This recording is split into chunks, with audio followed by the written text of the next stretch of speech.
ನಮಸ್ಕಾರ. ಉತ್ತರ ಕರ್ನಾಟಕ ನ್ಯೂಸ್ನ ಪ್ರೈಮ್ ಟೈಮ್ಗೆ ಸ್ವಾಗತ. ನಾನು ಹನುಮಂತ್ ದೇಶ್ಮುಖ್. ಬಿಹಾರ ವಿಧಾನಸಭಾ ಚುನಾವಣೆಯ ಫಲಿತಾಂಶ ಹೊರಬಿದ್ದಿದ್ದು ಬಿಜೆಪಿ ನೇತೃತ್ವದ ಎನ್ಡಿಎ ಪ್ರಚಂಡ ಜಯ ಸಾಧಿಸಿದೆ.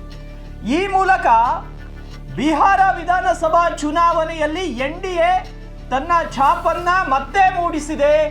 ಈಗ ನಿತೀಶ್ ಕುಮಾರ್ ಮುಂದಿನ ಸಿಎಂ ಅನ್ನೋ ಚರ್ಚೆಗಳು ಕೂಡ ಶುರುವಾಗಿದೆ. ಈ ಒಂದು ಗೆಲುವಿನ ನಂತರ ಪ್ರಧಾನಿ ನರೇಂದ್ರ ಮೋದಿ ಮುಂದಿನ ಟಾರ್ಗೆಟ್ ಕೂಡ ಹೊರಬಿದ್ದಿದೆ.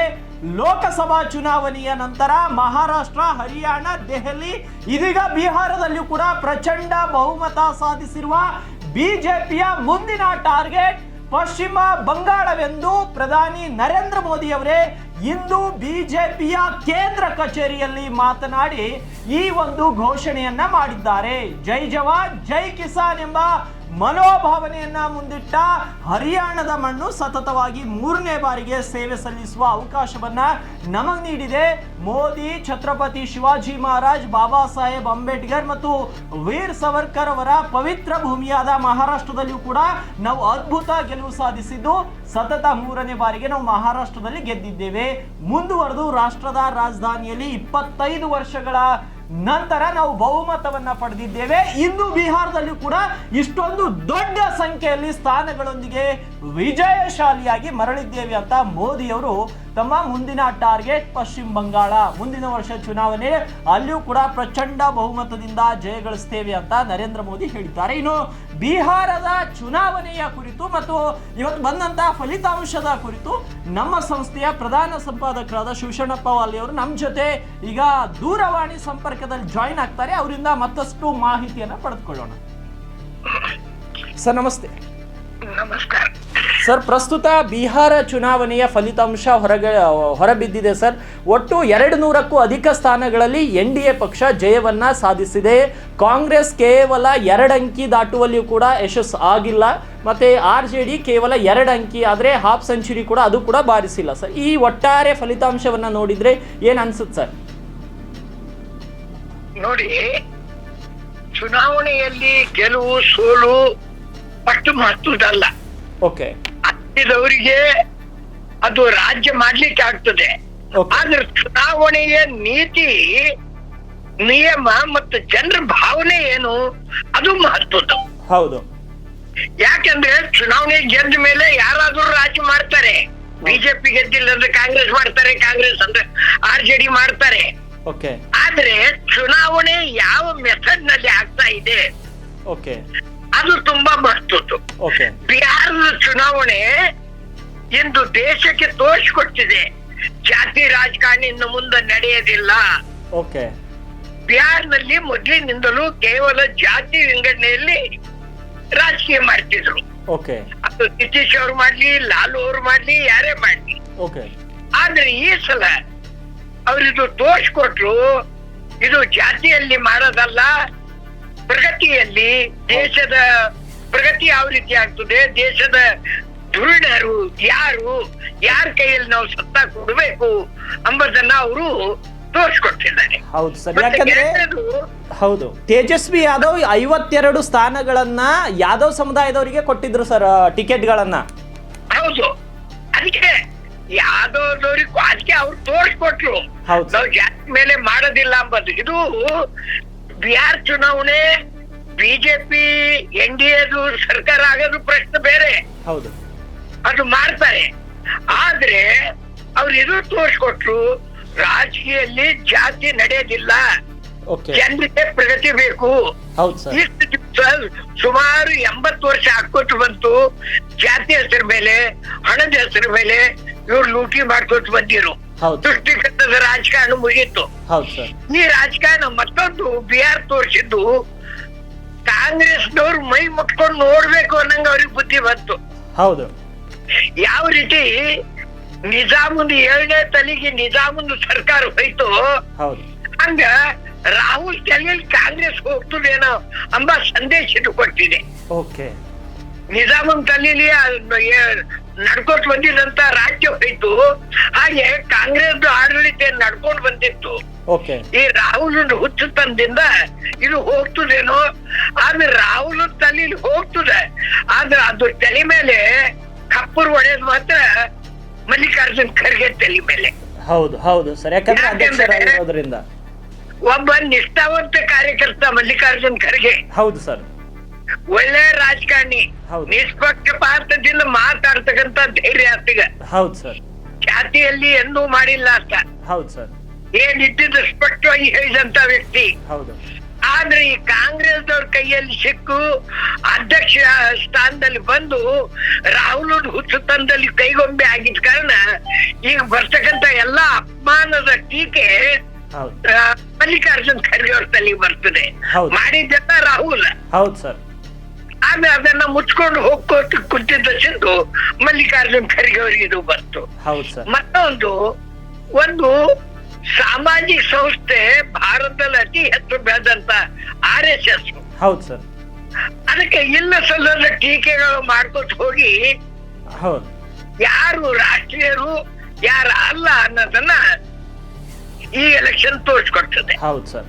ಇದನ್ನ ನಾವು ಬಹಳ ಎದುರಿನಿಂದ ನೋಡ್ಬೇಕಾಗಿದೆ.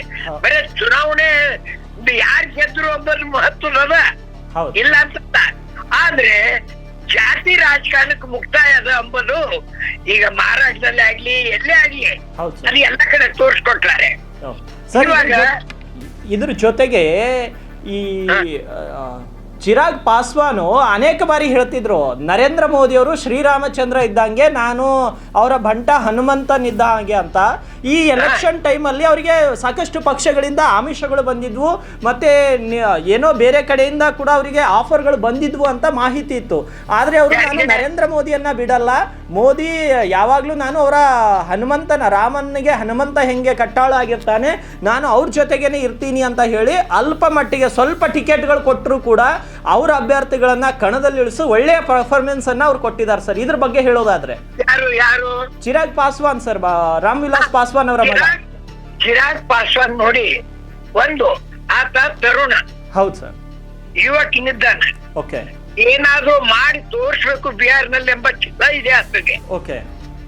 ಆಮೇಲೆ ಅವ್ರ ತಂದೆ ಹಾಕಿ ಕೊಟ್ಟಂತ ಒಂದು ನೀತಿ ಪಾಠ ಅವನು ಸರಿಯಾಗಿ ನಡ್ಸ್ಕೊಂಡು ಬರ್ತಾ ಇದ್ದಾನೆ.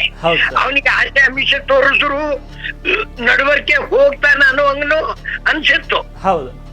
ಆದ್ರೆ ಅವನಿಗೆ ಶೀಟ್ ಕಡಿಮೆ ಕೊಟ್ರು ಈ ಎಲ್ಲರಿಗಿಂತಲೂ ಸರಿಯಾಗಿ ಆರಿಸಿ ಬಂದ ಅವನೇ ಇದ್ದಾನೆ. ಹೌದು ಸರ್.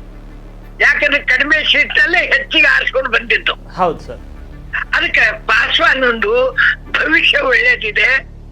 ಆಮೇಲೆ ಬಿಹಾರ್ ರಾಜಕಾರಣದಲ್ಲಿ ಅವನಿಗೆ ಒಂದ್ ದಿವಸ ಇಲ್ಲ ಒಂದ್ ದಿವಸ ಒಳ್ಳೆ ಚಾನ್ಸ್ ಇದೆ. Okay okay sir. ಪಾಸ್ವಾನ ಒಳ್ಳೆ ರೀತಿಯಲ್ಲಿ ಉಳಿದ. ರಾಮಚಂದ್ರ ಅಲ್ಲಿ ಏನೇ ಅಲ್ಲಿ ಗುರು ಅಲ್ಲಿ ಏನಾದ್ರು ಅಲ್ಲಿ ರಾಜಕೀಯದಲ್ಲಿ ಶಾಸಕ ಯಾರಾದ್ರೂ ಏನಾದ್ರು ಅಂತಾರೆ, ಅದು ಮಾತುನಲ್ಲ. ಆದ್ರೆ ಅವನು ತನ್ನ ಪಕ್ಷದ ಬಗ್ಗೆ ನಿಷ್ಠೆ ಇದ್ದಾನೆ, ಜನರು ಅವನಿಗೆ ನಂಬಿದ್ದಾರೆ, ಅವನ ಮೇಲೆ ಇದೆ. Okay okay sir. ಈ ಒಟ್ಟಾರೆ ಚುನಾವಣೆ ಫಲಿತಾಂಶಗಳನ್ನ ನೋಡಿದ್ರೆ ಈಗ ಮುಂಬರುವಂತಹ ಪಶ್ಚಿಮ ಬಂಗಾಳವೇ ನಮ್ಮ ಟಾರ್ಗೆಟ್ ಅಂತ ಬಿಜೆಪಿ ಹೇಳಿದೆ ಸರ್. ಈಗ ನೋಡಿ, ಭವಿಷ್ಯವಾಣಿ ಹೇಳೋದು ಬೇರೆ, ಅದಕ್ಕೆ ಪರಿಸ್ಥಿತಿ ಬಗ್ಗೆ ಹೇಳೋದು ಬೇರೆ. ನಿಜವಾಗಿ ನೋಡಿದ್ರೆ ಬಿಹಾರ್ಗಿಂತಲೂ ವರ್ಸ್ಟ್ ಪರಿಸ್ಥಿತಿ ಇದ್ದಿದ್ದು ಅಲ್ಲಿ. ಹೌದು ಸರ್.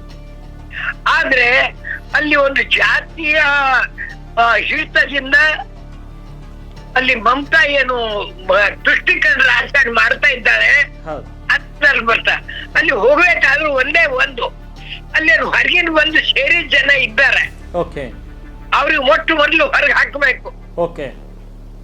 ಒಳ್ಳೆ ಜನರಿದ್ರು ಬೇಡ ಇರ್ಲಿ, ಅಲ್ಲಿ ಕೆಟ್ಟವ್ರು ಬಂದು ನುಗ್ಗ್ಯಾರೆ. ಮುಸ್ಲಿಮರು ಒಂದು ಅಲ್ಲಿ ಬಲ ತೋರ್ಸ್ಬೇಕಂತಾರೆ, ಜಾತಿ ಅಲ್ಲ, ಅದು ಒಂದು ಕಳ್ಳರ ಗುಂಪು ಇದ್ದಂಗ. ಅಂತದನ್ನ ಮುರಿದ್ರೆ ಮಾತ್ರ ಅಲ್ಲಿನೂ ಭವಿಷ್ಯ ಇದೆ. ಈಗ ಪ್ರತಿಯೊಂದು ಪಕ್ಷದವರು ನಾವೇ ಬರ್ತೀವಿ ಅಂತ ಹೇಳ್ತಾರೆ, ಅವ್ರು ಹೇಳಲೇಬೇಕು. ಬಿಜೆಪಿದವ್ರೀಗ ಮೋದಿರು ಹೇಳ್ಯಾರೆ, ನಾವಲ್ಲಿ ಎರಡನೇ ಸಲ ಈಗ ಪಶ್ಚಿಮ ಬಂಗಾಳದಲ್ಲಿ ನಾವೇ ಜೈಬೇರಿ ಹೊಡಿತೀವಿ ಅಂತ ಹೇಳಲೇಬೇಕು, ಹೇಳಿ. ಆದ್ರೆ ಮೂಲತಃ ಅಲ್ಲಿಯ ಜನರು ಜಾಗೃತರಾಗ್ಬೇಕು, ಬಿಹಾರದಿಂದ ಪಾಠ ಕಲಿಬೇಕು. ತುಷ್ಟೀಕರಣ ಮತ್ತು ಜಾತಿ ರಾಜಕಾರಣಕ್ಕೆ ಮುಕ್ತಾಯ ಹೇಳ್ಬೇಕಾದ್ರೆ ಮೊಟ್ಟ ಮೊದಲು ಬಂಗಾಳದಿಂದ ಮಮತಾ ಹೋಗ್ಬೇಕು. ಜಾತಿ ಹೆಸರ ಮೇಲೆ ಅಲ್ಲ, ಪ್ರಗತಿ ಶಾಂತಿ ಹೆಸರಿಗೆ ಓಕೆ ದೇಶ ಮುಂದೆ ಬರ್ಬೇಕಾದ್ರೆ ಇದು ಆಗ್ಬೇಕಾಗಿದೆ. ಅದು ಏನಾಗ್ತದೆ ನೋಡೋಣ. ಆದ್ರೆ ಜನ ಮಾತ್ರ ಜಾಗೃತ ಆಗಿದ್ದಾರೆ. ರೊಕ್ಕದ ರಾಜಕಾರಣ ಇನ್ನೂ ಇದೆ, ಇಲ್ಲ ಅಂತಿಲ್ಲ. ಆದ್ರೂ ಸಹಿತ ಜನರು ಜಾಗೃತ ಆಗಿದ್ದಾರೆ. ಯಾರು ಕೆಲಸ ಮಾಡ್ತಾರೆ, ಯಾರು ಮಾಡೋದಿಲ್ಲ ಎಂಬುದು ಗೊತ್ತಾಗ್ಯದ. ಯಾವ ಪಾರ್ಟಿ ಎಷ್ಟು ನೀರಲ್ಲಿದೆ ಎಂಬುದು ಜನರು ಅಳತೆ ಮಾಡಿದ್ದಾರೆ. ಎಂದು ಭಾರತದ ಭವಿಷ್ಯ ಒಳ್ಳೇದಿದೆ. ಮುಂದೆ ಭಾರತಕ್ಕೆ ಒಳ್ಳೆ ದಿಶೆ ಬರೋದಿದೆ. ಅದು ರಾಜಕಾರಣದಲ್ಲಿ ಯಾರು ಬರ್ತಾರ ಪ್ರಶ್ನೆ ಬೇರೆ. ಆದ್ರೆ ಭಾರತದ ಓಟ್ ಹಾಕೋರು ಮತದಾರರು ಈಗ ಜಾಗೃತ ಆಗ್ಯಾರ. ರಾಜಕಾರಣಿ ಮಾತ್ರ ಬುದ್ಧಿ ಕಲಿಬೇಕು. ಅವ್ರ ರಾಜಕಾರಣಿಗಳು ಒಳ್ಳೆ ರೀತಿಯಿಂದ ದಾರಿಗೆ ಬರ್ಬೇಕು. ಆರ್ಸಿದವರಿಗೆ ಈಗ ಒಳ್ಳೆ ರೀತಿ ಬುದ್ಧಿ ಜನರು ಕಲ್ಸ್ಯಾರ. ಇನ್ನು ಮುಂದಾದ್ರೂ ಸುಧಾರಿಸ್ಕೊಂಡ್ರ ಅವ್ರು ಸ್ವಲ್ಪ ಬೆಲೆ ಇಟ್ಕೋತಾರ. ಇಲ್ದ್ರ ಅವ್ರ ಅಪ್ಪನ ಕಾಲ ಹಿಡಿದು ಹಣ ತಿಂಬೋದು, ರೊಕ್ಕ ತಿಂಬೋದು, ಗಳಿಕೆ ತಿಂಬದೇ ಮಾಡ್ಯಾರ. ಈಗ ಮುಂದೂ ಅದೇ ರೀತಿ ಮಾಡಿದ್ರಂದ್ರ ಹೇಳಿ ಹೆಸರಿಲ್ದಂಗ ಆಗ್ತಾರೆ. ಓಕೆ ಸರ್, ಥ್ಯಾಂಕ್ ಯು ನಿಮ್ಮ ಮಾಹಿತಿಗಾಗಿ. ಯಾಕಂದ್ರೆ ಬಿಹಾರ ಚುನಾವಣೆ ಮತ್ತೆ ಮುಂಬರುವಂತ ಚುನಾವಣೆಯ ಹಿತದೃಷ್ಟಿಯಿಂದ ತಾವು ಕೊಟ್ಟಂತ ಮಾಹಿತಿ ನಮ್ಮ ವೀಕ್ಷಕರಿಗೆ ಸಾಕಷ್ಟು ಸಹಾಯಕಾರಿ ಆಗಲಿದೆ ಸರ್. ಮತ್ತೆ ಮುಂದಿನ ಇನ್ನೊಂದು ಪ್ರೈಮ್ ಟೈಮ್ ನಲ್ಲಿ ನಿಮ್ ಜೊತೆ ಕನೆಕ್ಟ್ ಆಗ್ತೀನಿ ಸರ್. ಧನ್ಯವಾದ. ಎಸ್, ನಮ್ಮ ಪ್ರಧಾನ ಸಂಪಾದಕರು ಹೇಳಿದ್ರು ಪಶ್ಚಿಮ ಬಂಗಾಳದಲ್ಲಿಯೂ ಕೂಡ ಒಂದಿಷ್ಟು ಬದಲಾವಣೆಗಳು ಆಗ್ಬೇಕಾಗಿದೆ. ಯಾಕಂದ್ರೆ ಒಂದಿಷ್ಟು ಗುಂಪುಗಳು, ಒಂದಿಷ್ಟು ಹೊರ ದೇಶದಿಂದ ಬಂದಂತಹ ಗುಂಪುಗಳು ಈ ನಮ್ಮ ಭಾರತದಲ್ಲಿರುವಂತ ಅನ್ನ ಊಟವನ್ನ ತಿಂದುಕೊಂಡು ಭಾರತ ವಿರೋಧಿ ಕೆಲಸಗಳನ್ನ ಮಾಡ್ತಾ ಇದೆಯಲ್ಲ, ಅಂಥವರಿಗೆ ಕಡಿವಾಣವನ್ನ ಹಾಕಬೇಕು. ಯಾರು ಬಂದಿದ್ದಾರೆ, ನಿಯತ್ನಿಂದ ಇರ್ತಾ ಇದ್ದಾರೆ, ದೇಶಕ್ಕೆ ಮತ್ತು ದೇಶದ ಘನತೆಗೆ ಗೌರವವನ್ನ ಕೊಟ್ಟು ಯಾರು ಉಳ್ಕೊಂಡಿದ್ದಾರೆ ಅವ್ರು ಉಳ್ಕೊಳ್ಬೇಕು. ಇಲ್ಲದಿದ್ರೆ ನಮ್ಮ ವಿರುದ್ಧವೇ ನಮ್ಮ ಊಟ, ನಮ್ಮ ತಿಂಡಿ, ನಮ್ಮ ಗಾಳಿ, ನಮ್ಮ ದೇಶದ ಎಲ್ಲವನ್ನ ಅನುಭವಿಸಿ ನಮ್ಮವರ ವಿರುದ್ಧವೇ ಕೆಲಸ ಮಾಡುವಂತ ಕಳ್ಳರ ಗುಂಪನ್ನ ದೇಶದಿಂದ ತೊಲಗಿಸಬೇಕು ಅನ್ನೋದು ಪ್ರಧಾನ ಸಂಪಾದಕರ ವಾದ. ಇನ್ನು ಅದರ ಜೊತೆಗೇನೆ ಏನು ತೇಜಸ್ವಿ ಯಾದವ್ ಮತ್ತೆ ಇನ್ನು ಒಂದಿಷ್ಟು ಹಳೆ ರಾಜಕಾರಣಿಗಳು ಎಲ್ಲ ಬಿಹಾರವನ್ನ ಗೂಂಡಾ ರಾಜಾಗಿ ಮಾಡ್ಕೊಂಡಿದ್ರು. ಅಂದ್ರೆ ಬಿಹಾರದಲ್ಲಿ ಭ್ರಷ್ಟಾಚಾರ ನಡೀತೆ, ಬಿಹಾರದಲ್ಲಿ ಬಡತನ ಇರುತ್ತೆ, ಬಿಹಾರದಲ್ಲಿ ಏನಾದ್ರೂ ಅಕ್ರಮ ಚಟುವಟಿಕೆಗಳು ಈಸಿಯಾಗಿ ಆಗುತ್ತೆ ಅನ್ನೋದು ಇಡೀ ಭಾರತವೇ ನಂಬಿತ್ತು. ಆದ್ರೆ ಈ ಬಾರಿಯ ಚುನಾವಣಾ ಫಲಿತಾಂಶ ಬಿಹಾರದ ಜನರು ಅತ್ಯಂತ ಪ್ರಜ್ಞಾವಂತ ಮತದಾರರು ಅಂತ ತೋರಿಸ್ಕೊಟ್ಟಿದ್ದಾರೆ. ಯಾಕೆಂದ್ರೆ ಎಷ್ಟೋ ರಾಜಕಾರಣಿಗಳಿಗೆ ಚುನಾವಣಾ ನೀತಿ ತಂತ್ರಗಾರಿಕೆಯನ್ನ ಹೇಳ್ಕೊಟ್ಟಂತ ಪ್ರಶಾಂತ್ ಕಿಶೋರ್ಗೆ ಬಿಹಾರದ ಜನರೇ ತಂತ್ರಗಾರಿಕೆಯನ್ನ ಹೇಳ್ಕೊಟ್ಟಿದ್ದಾರೆ. ಪ್ರಶಾಂತ್ ಕಿಶೋರ್, ನೀವು ಬೇರೆಯವರಿಗೆ ತಂತ್ರಗಾರಿಕೆಯನ್ನ ಹೇಳ್ಕೊಡ್ಬೋದು, ಆದ್ರೆ ಬಿಹಾರದ ಅಭಿವೃದ್ಧಿ ಹೆಂಗ್ ಮಾಡಿಸ್ಕೊಳ್ಬೇಕು, ಬಿಹಾರ ಹೆಂಗ್ ಅಭಿವೃದ್ಧಿ ಆಗುತ್ತೆ ಅನ್ನೋದು ನಮಗೆ ಗೊತ್ತು ಅಂತ ಪ್ರಶಾಂತ್ ಕಿಶೋರ್ ಅನ್ನ ತಿರಸ್ಕರಿಸಿದ್ದಾರೆ. RJDಯನ್ನ ತಿರಸ್ಕರಿಸಿದ್ದಾರೆ. ಬಿಜೆಪಿ ಮತ್ತು NDA ಕೂಟದ ಕೈಯನ್ನ ಹಿಡಿದಿದ್ದಾರೆ ಬಿಹಾರದ ಜನರು. ಮತ್ತು ಪಶ್ಚಿಮ ಬಂಗಾಳದಲ್ಲೂ ಮುಂದಿನ ನಮ್ಮ ಟಾರ್ಗೆಟ್ ಪಶ್ಚಿಮ ಬಂಗಾಳ ಅಂತ ನರೇಂದ್ರ ಮೋದಿ ಅವರು ಹೇಳಿದ್ದಾರೆ. ಕಳೆದ ಚುನಾವಣೆಯಲ್ಲಿ ಒಳ್ಳೆಯ ಪರ್ಫಾರ್ಮೆನ್ಸ್ ಏನು ಅಲ್ಪ ಮತಗಳಿಂದ 100 ಸನಿಯ ಹೋಗಿತ್ತು ಕಳೆದ ಚುನಾವಣೆಯಲ್ಲಿ ಬಿಜೆಪಿ. ಈ ಬಾರಿ ಅಲ್ಲಿಯೂ ಕೂಡ ಸರ್ಕಾರ ರಚಿಸುವಂತಹ ಎಲ್ಲ ಸಿದ್ಧತೆಯನ್ನ ಮಾಡ್ಕೋತಾ ಇದೆ. ನರೇಂದ್ರ ಮೋದಿ ಕೂಡ ಆ ಕುರಿತು ಮಾಹಿತಿಯನ್ನ ಹೇಳಿದ್ದಾರೆ. ಅಂದ್ರೆ ಒಟ್ಟಾರೆ ಈ ಒಂದು ಬಿಹಾರದ ಚುನಾವಣೆಯ ಒಂದು ವಿಶ್ಲೇಷಣೆಯ ಕೊನೆಯ ಹಂತದಲ್ಲಿ ಮಾಡೋದಾದ್ರೆ ಯಾವತ್ತೂ ಕೂಡ ಯಾರನ್ನು ಕೂಡ ಕಡಿಮೆ ಅಂತ ಭಾವಿಸಬಾರ್ದು.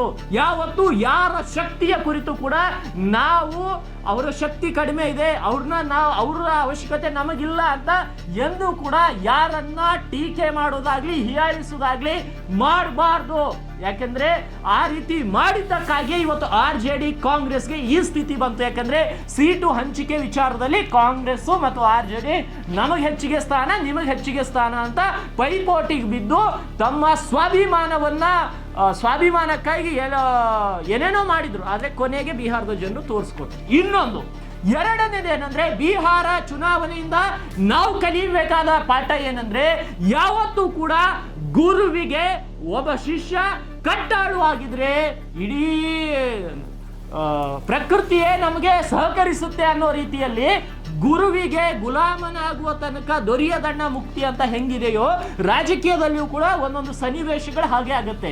ಯಾಕೆಂದ್ರೆ NDA ಮೈತ್ರಿಕೂಟದ ಜೊತೆ ಸೇರ್ಕೊಂಡಾಗ ಪವನ್ ಕಲ್ಯಾಣ್ ಕೂಡ ನರೇಂದ್ರ ಮೋದಿ ಅವರ ಭರವಸೆಯನ್ನಿಟ್ಟು ಅವರ ಆದರ್ಶಗಳನ್ನ ಪಾಲಿಸಿಕೊಂಡು ಚುನಾವಣೆಗೆ ಹೋದ್ರು. ಪವನ್ ಕಲ್ಯಾಣ್ ತಾವು ಸ್ಪರ್ಧೆ ಮಾಡಿದಂತ ಎಲ್ಲ ಸ್ಥಾನಗಳಲ್ಲಿ ಗೆಲ್ಲುವ ಮೂಲಕ ಒಳ್ಳೆಯ ರಾಜಕಾರಣಿಯಾಗಿ ಮತ್ತು DCM ಆಗಿ ಹೊರಹೊಮ್ಮಿದ್ರು.